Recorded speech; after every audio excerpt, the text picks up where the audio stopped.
Thanks for having here. Just before we get started, out of curiosity, who here owns an NFT? That's great. That looks like about half the room. Who here has ever sold an NFT? Okay, a few people. Personally, I've never personally sold it. I just sort of like to have them. But that's part of the NFT economy is that unlike Web 2, where we don't own any of our objects, everything we have is under a lease or end-user license agreement. We don't own our music on iTunes. We don't own our books on Kindle. We don't own our audiobooks on Audible. We don't own the videos that we put on YouTube. We don't own the photos we put on Instagram.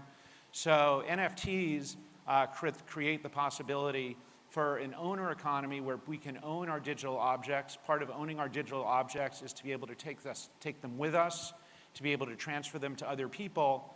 And then NFTs also support a creator economy where the people who generate the NFTs and the IT have the ability to own them and benefit them throughout their life cycle. So I work with an organization that's named after our pseudonymous owner, who's called Punk6529. He's very well known for advocating for an open metaverse. That is, that the metaverse should be a very decentralized protocol, not a service like in Web 2. He's also an expert and thought leader on NFTs, collector, owner, so on. I'm Jeff Bandman. I do a number of things for our group of companies. In my background, I'm a former financial regulator. I was a senior official at the Commodity Futures Trading Commission. I was responsible for oversight of financial market infrastructure. I also set up the Lab CFTC and the CFTC's work there. Some people say, how did you go from being, in TradFi and a financial regulator to immersed as an NFT degen? That's a longer conversation that we can discuss over lunch or later. But today I'm going to elaborate a bit on these themes, open metaverse, NFTs, and the creator economy, as well as some of the lessons we've encountered. So we believe, as a matter of mission, and this is our 6529 website, that 100 million people in an open metaverse can change the world. There are a number of different elements of what we're doing in 6529. So we focus a lot on education, OM, which is the Open Metaverse Initiative. We have a museum of NFTs in the metaverse. We also mint NFTs that are themed along here. And we also have an NFT asset management business. I'm going to talk about a few of those things. Can't cover all of them in a short period of time, but happy to talk some more today or online. But we believe, and this is one of the reasons we launched OM, we launched the alpha version of it in April of 2022. Within days, we had almost 4,000 groups, from NFT projects to musicians to artists to creators and communities who wanted to have a presence in the open metaverse. One of the things we immediately discovered is that even though people are excited to do it, they don't know how. We need the skill sets, people who need to build the objects there, which are themselves GLV files or NFTs. And we're continuing to iterate. We just added a lot of new artist galleries. And we're continuing to work on bridges between the metaverse and reality. So here's just a little snippet of how we think about the metaverse.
So, we're just getting going on the open metaverse, and the open metaverse, people have different conceptions or misconceptions about what the metaverse is. There's not necessarily a single vision of it.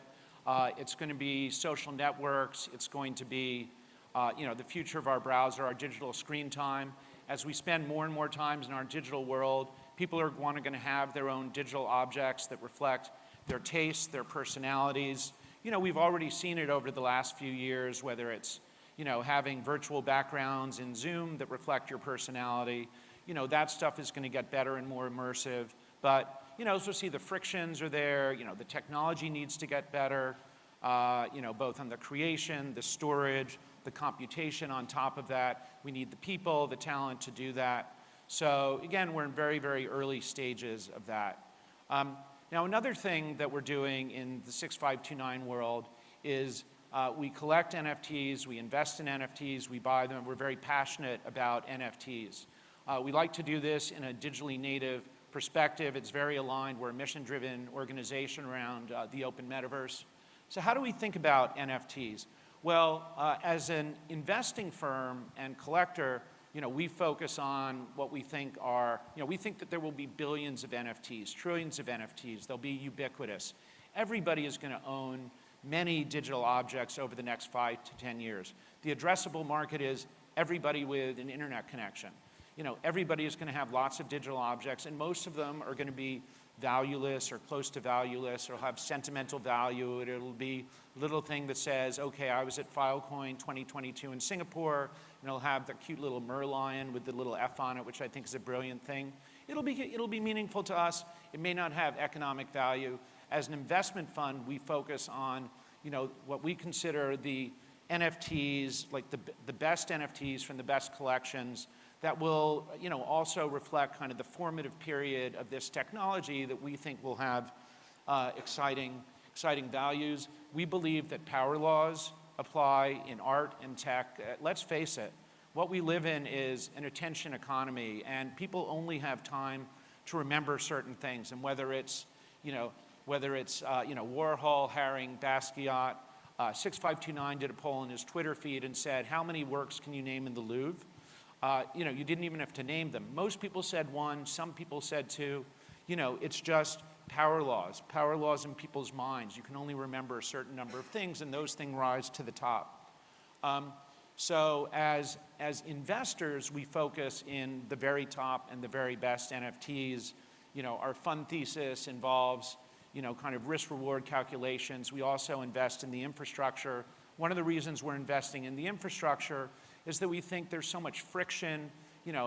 For the people here who own NFTs, who bought them, it can be hard. You have to get your hands on some ETH.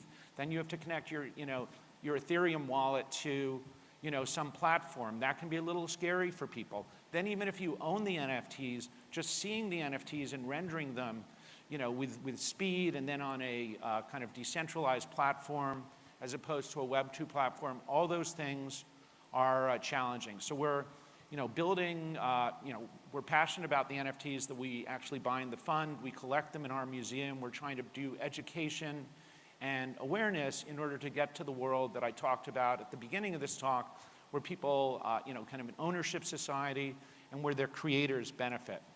So now I'm going to show you something that we built in OM to highlight some of the works in our collection.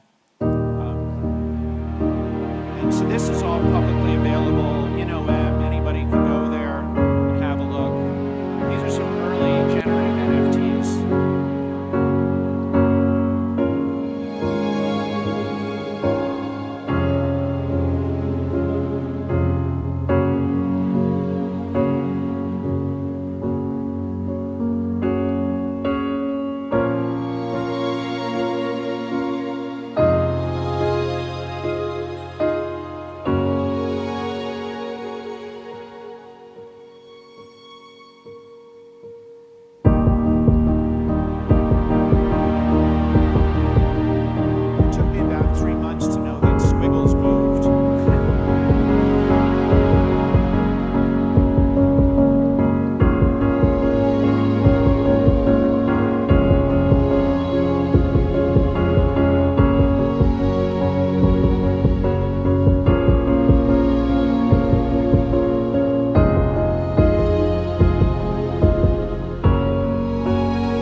So I hope you enjoyed some of those NFTs.